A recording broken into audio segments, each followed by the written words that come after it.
திருப்பரங்குன்றத்தில் நீ சிரித்தால் முருகா திருத்தணி மலை மீது எதிரொலிக்கும். ஆனால் இங்கே திருப்பரங்குன்றத்தில் முருகனை சிரிக்கிற மாதிரியா வச்சிருக்கிறீங்க? ஃபுல்லாக டென்ஷன்லாம் ஆக்கி வச்சிருக்கிறீங்க. ஒரு கலவர பூமியாக மாற்றி வச்சிருக்கிறீங்க.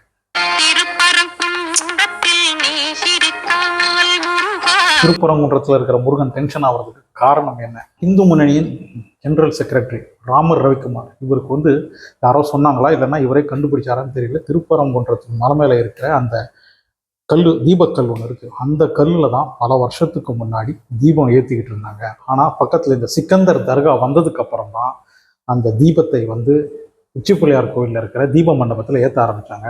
அதுக்கு முன்னாடி வரைக்கும் இந்த தீபக்கல்லில் தான் கார்த்திகை தீபத்தன்னைக்கு தீபம் ஏற்றிக்கிட்டு இருந்தாங்க அப்படின்னு ராமர் ரவிக்குமார் ஒரு மனு ஒன்று போடுறாரு. இந்த மனுவை மெட்ராஸ் ஹைகோர்ட் சிங்கிள் பெஞ்ச் எடுக்குது, பார்க்குது. உடனே ஜஸ்டிஸ் சண்முகநாதன் நேராக அந்த இடத்துக்கே போகிறாரு, அந்த களத்தை ஆய்வு செய்கிறாரு. ஆமாம், இங்கே ஒரு தூண் இருக்குது, அது தீபத்தூண் மாதிரி தான் இருக்குது, இந்த இடத்துலையே தீபம் ஏற்றிக்கங்க, நாளைக்கே ஏற்றிக்கங்க அப்படின்னு அவருடைய தீர்ப்பை கொடுத்துட்றாரு. உடனே இதை கேட்ட இந்து முன்னணியும் பிஜேபியும் சும்மா இருப்பாங்களா? அவங்க திரண்டு வந்துட்டாங்க. இந்த இடத்துல தான் நாங்கள் தீபம் ஏற்றுவோம், இந்த கல்லில் தான் ஏற்றுவோம், ஏற்கனவே ஏற்றின இடத்துல நாங்கள் ஏற்ற மாட்டோம் அப்படின்னு அவங்க அந்த இடத்துல பிரச்சனை பண்ண ஆரம்பித்தாங்க. ஆனால் கோவில் நிர்வாகமும் அரசும் என்ன சொல்லுதுன்னா, இங்கே தான் தீபம் பல வருஷமாக ஏற்றிட்டு இருக்காங்களே, இந்த உச்சி பிள்ளையார் கோயிலில் இருக்கிற தீப மண்டபத்தில் தானே ஏற்கனவே ஏற்றிட்டு இருக்காங்க, இப்போ என்ன புதுசாக இந்த இடத்துல ஏற்ற வேண்டியிருக்கு? தீபக்கல்லாம் தீபம் ஏற்ற வேண்டாம், தீப மண்டபத்திலே தீபம் ஏற்றுவோம் அப்படின்னு கோவில் நிர்வாகமும் அரசும் சொல்லுது. அரசு மெயினாக எது சொல்லுதுன்னா, தீபக்கல்லிருந்து 50 மீட்டர் தூரத்திலேயே இந்த சிக்கந்தர் தர்கா இருக்குது, அதனால் 2 மதத்துக்குள்ளே ஏதாவது பிரச்சனை வரலாம், அதனால் வேண்டாம் அப்படின்னு அரசு சொல்லுது. ஆனால் கோவில் நிர்வாகம் என்ன சொல்லுதுன்னா, பல வருஷமாக இங்கே தான் ஏற்றிக்கிட்டு இருக்கோம், இப்போ புதுசாக இந்த தீபக்கல்ல தீபம் ஏற்றினதுக்கான எந்த ஒரு வரலாறும் இல்லை, அந்த மாதிரி யாரும் சொல்லி கேள்விப்பட்டதும் இல்லை. ஆனால் இவங்க தான் இந்த தீபக்கல்ல தீபம் ஏற்றணும் அப்படின்னு சொல்கிறாங்க. ஏற்கனவே ஏற்றின இடத்துலையே ஏற்றினா போதும் அப்படின்னு கோவில் நிர்வாகம் சொல்லுது. இப்போ இதுதான் பிரச்சனையாக மாறி இந்து முன்னணியை சேர்ந்தவங்களும் பிஜேபி எல்லாம் மொத்தமாக அங்கே குவிஞ்சிருக்கிறாங்க. அந்த கல்லில் தீபம் ஏற்றி தான் தீர்வோம் அப்படின்னு அவங்க இருக்காங்க. ஸோ இது பெரிய ஒரு கலவரமாக மாறக்கூடாது அப்படின்னு 144 போட்டாங்க. அப்புறம் 144 நீக்கிட்டாங்க. போய் ஏற்றுங்க, தீபத்தை ஏற்றுங்க அப்படின்னு வேற சொல்லிட்டாங்க. இப்போ அந்த இந்து முன்னணியை சேர்ந்தவங்களையும் பிஜேபி காரங்களையும் போலீஸ் தடுத்து நிறுத்தி வச்சிருக்குது. எந்த நேரத்தில் வேணால் என்ன வேணால் நடக்கலாம். நிறைய பேரை கைதுலாம் பண்ணிட்டு இருக்காங்க. எச் ராஜாவெல்லாம் கைது பண்ணியிருக்காங்கன்னு நினைக்கிறேன். இதில் இபிஎஸ், விஜய், சீமான்லாம் எந்த ஒரு விஷயத்தில் தலையிடலை. அவங்க அந்த செக்யூலராக 2 பேரும் வேணும் அப்படின்ற மாதிரி இருக்காங்க போல இருக்கு.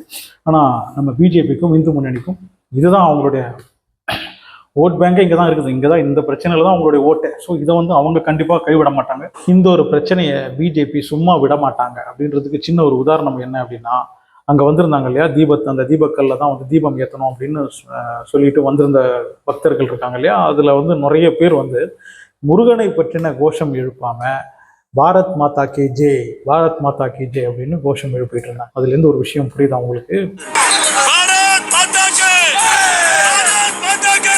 அங்கே வந்திருக்கிற பலரும் முருக பக்தரோ தீபக்கல்ல தீபம் ஏற்றணும் அப்படின்னு வரல.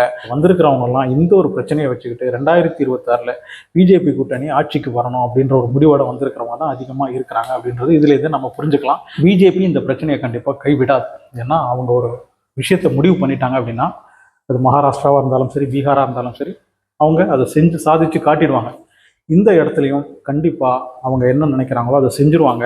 அதுதான் நடக்கும். சபரிமலையில் வாவர் பள்ளிக்கு போயிட்டு அதுக்கப்புறம் ஐயப்பனுடைய தரிசனம் பெற்று வர்றவங்க எத்தனையோ பக்தர்கள் இருக்காங்க. வாவர் அப்படின்றவரும் ஒரு இஸ்லாமியர் தான். ஸோ அவருடைய பள்ளிக்கு போயிட்டு அதுக்கப்புறம் இந்து தெய்வமான சபரிமலையில் இருக்கிற ஐயப்பனையும் தரிசனம் பண்ணிட்டு தான் பக்தர்கள்லாம் போகிறாங்க. அங்கே எந்த ஒரு பிரச்சனையும் இல்லை. இங்கேயும் அந்த தீபக்கலுக்கு போகிற வழியிலேயே இந்த தர்காவை மக்கள் பார்த்துட்டு போட்டோம். இந்த தர்கா நிர்வாகமும் கோவில் நிர்வாகமும் அரசும் இதுக்கு ஒரு கூடி பேசி இது ஒரு முடிவை எடுத்துட்டு அவங்க போட்டும், அந்த தர்கா வழியாகவே போட்டும், அங்கே போய் தீபம் ஏற்றட்டும். அப்படி அவங்க செய்கிறது தான் இந்த ஒரு பிரச்சனைக்கு ஒரு தீர்வாக இருக்கும். அப்படி இல்லைன்னா பிஜேபி அவங்க நினச்ச மாதிரி அவங்க கண்டிப்பாக இதை ஒரு பெரிய ஒரு கலவரமாக்கி தேவையில்லாமல் உயிர் பலியெல்லாம் போகும். ஸோ அந்த உயிர்களை எல்லாம் காப்பாற்றுறதுக்கு இந்த கோவில் நிர்வாகமும் தர்கா நிர்வாகமும் அப்புறம் அரசும் கூடி பேசி அந்த வழியாகவே போய் அந்த தீபம் ஏற்ற வைக்கிறது தான் நல்லது. அப்படி இல்லைன்னா அந்த தீபம் ஏற்ற போகிற வழியில் இந்த தர்கா இடைஞ்சலாக இருக்குது, அதனால் அந்த தர்காவே இடிச்சிருங்க அப்படின்னு பின்னாடி அந்த தர்காவே இல்லாமல் செஞ்சுருவாங்க. அதுக்கு பதிலாக இதை பேசி சுமூகமாக இந்த ஒரு பிரச்சனையை தீர்த்து போங்க, நீங்கள் இந்த தர்கா வழியாகவே போங்க, தீபம் ஏற்றுங்க. அந்த இடத்துல எந்த ஒரு பிரச்சனையும் வராமல் இருக்கிறதுக்கு பாதுகாப்பை தமிழ்நாடு அரசு கொடுக்கட்டும். அப்படி இல்லை இதை நீயா நானா அப்படின்ற மாதிரி இந்த ஒரு பிரச்சனையை பெருசாக வளர்த்துக்கிட்டே போனால் கண்டிப்பாக இது பெரிய ஒரு கலவரமாக மாற்றி இதன் மூலமாக பிஜேபி அவங்க சாதிக்க வேண்டியதை சாதிச்சிருவாங்க. எப்படி சபரிமலையில் எந்த ஒரு பிரச்சனையும் இல்லாமல் வாவர் பள்ளிக்கும் போயிட்டு அப்படியே ஐயப்பனையும் தரிசிக்கிறாங்களோ அதே மாதிரி இங்கேயும் இந்த தர்கா வழியாக போயிட்டு தீபம் ஏற்றட்டும். அதுதான் ஒரே வழி. இப்போதைக்கு இது ஒரு சின்ன கலவரமாக தான் இருக்குது. அதை விட்டுட்டு இந்த பிரச்சனையை பெருசாக்குனீங்கன்னா அது ஒரு மத கலவரமாக மாறும். அதனால் பெரிய பிரச்சனைகள்லாம் வரும். அவங்க நினச்சதை சாதிச்சிருவாங்க. தமிழ்நாட்டில் பல இடத்துல இந்த மாதிரி கலவரங்களை தூண்டணும் அப்படின்ற ஒரு முடிவோடு இருக்காங்க. அதுக்கு நீங்கள் இடம் கொடுக்காதீங்க. சீக்கிரமாக இந்த பிரச்சனையை பேசி தீர்த்து அந்த தர்கா வழியாகவே போட்டும் அவங்க தீபத்தை ஏற்றணும். அவங்களுக்கு சான்ஸ் கொடுக்காதீங்க, அவ்வளோதான். அவங்களுக்கு சான்ஸை கொடுத்தீங்க, அவங்க செய்ய வேண்டியதை செஞ்சுருவாங்க.